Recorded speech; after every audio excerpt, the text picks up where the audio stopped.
The Oromo demand is it's about self-determination, it's about justice, it's about freedom.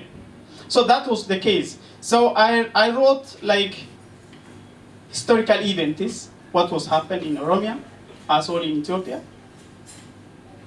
I wrote about love, I wrote about social problem, cultural problems, about the language, identities, political.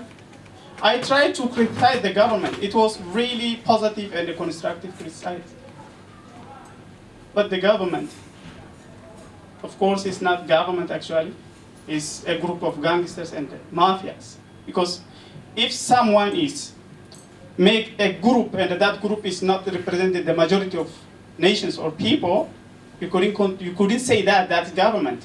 If the government is not elected by the people, for the people, you couldn't consider that is a government.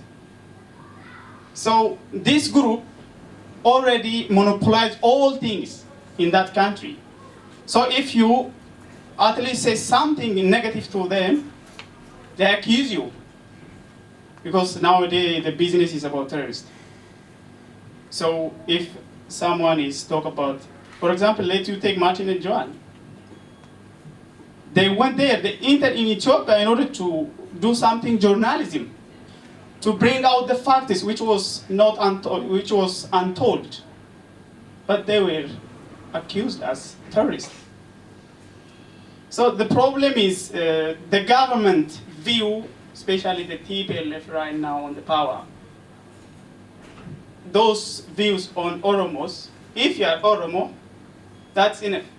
Especially if you are aware about who is Oromo, and if you ask your rights, you are terrorist.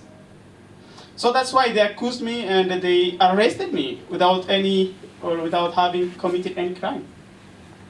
That was why it was controversial. But as I understand, it was not controversial. It was just a point like somebody like, thank you.